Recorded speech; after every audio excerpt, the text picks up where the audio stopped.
Good evening. Tonight we're going to be discussing evaluating information sources. This Padlet is designed for grades 6 through 12.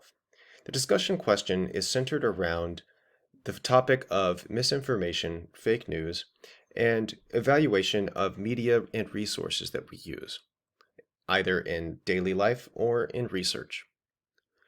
With the advent of social media and the wealth of shared information, misinformation has become a broad issue. When information can come from anyone or anywhere, users must be skeptical of information sources until they can be vetted and verified. How can we interpret what information is valid, true, or accurate? So first thing I want our students to see is the AASL standards. In the AASL standards, this is primarily going to focus in Domain 4, Curate. Students are going to cover the following standards: A4.2, A4.3, B4.1, B4.2, B4.3, C4.1, D4.1, and D4.2. The first step in this lesson is to look at this video about cognitive dissonance and confirmation bias. These are psychological issues that all humans deal with when we're processing new information. Cognitive dissonance is when our information that we have in our head does not match the information that we're receiving from other sources that we normally consider valid.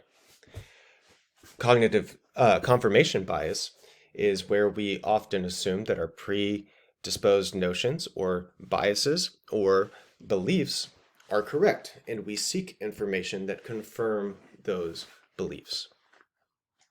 The next resource that I have listed here is the IRSC Libraries Evaluating Internet Resources Guide. This webpage provides a lesson plan to teach students to evaluate internet resources. The lesson plan provides relevant graphics and examples for evaluating internet resources. Taking a look on it, you can explore just kind of the types of internet sites that they discuss and the examples that they provide.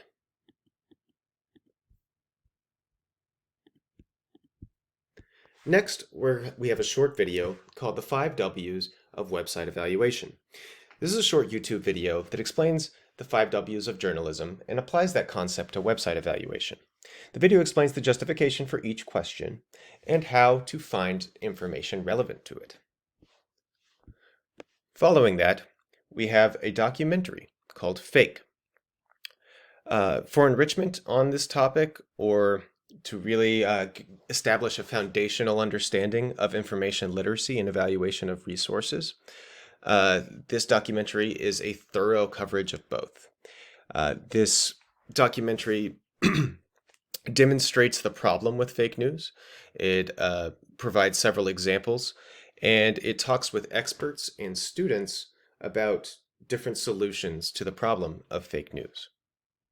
Following that, we have the CRAB test. The CRAB test is a simple set of resource evaluation criteria.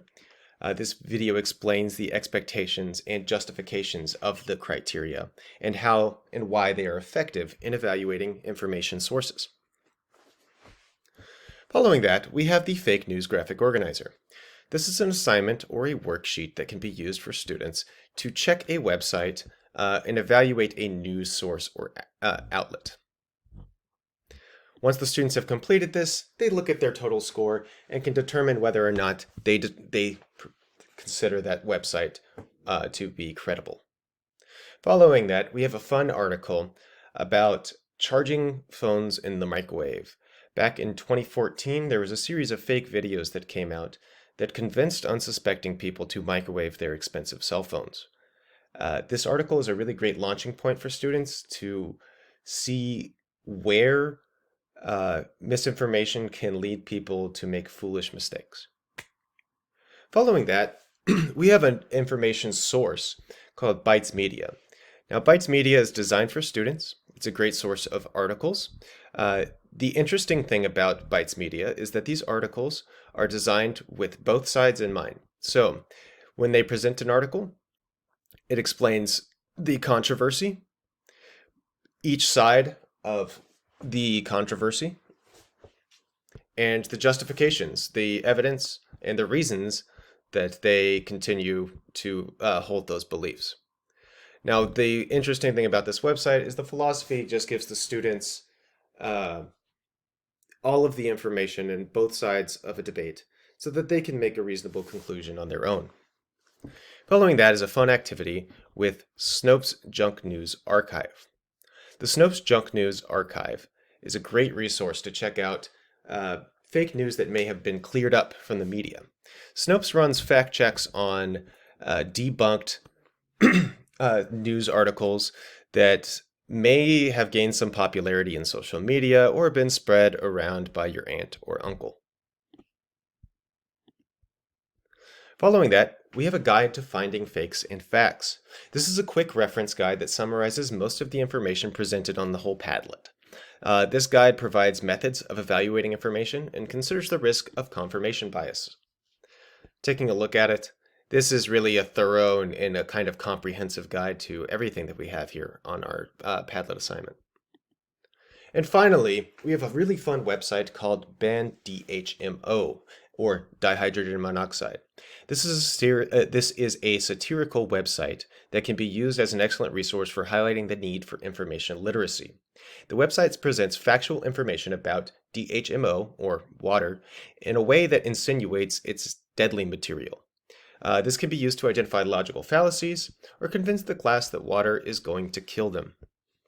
So here is the website.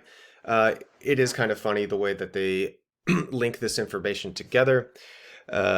They take inane facts about water and make them sound deadly out of context. So this is presented as a public action statement. Also, I really appreciate the resources provided down here at the bottom. This reference list is not worth reading. Once you guys explore all of the content within the assignment, keep in mind that the discussion question is lingering in the background. Students should be expected to respond to the discussion question after exploring the content here. One thing to keep in mind is that this is all applicable in real life. The research skills that students are learning through these examples are more related to the things that they're going to encounter in real life than it is related to academic research. That's all for now.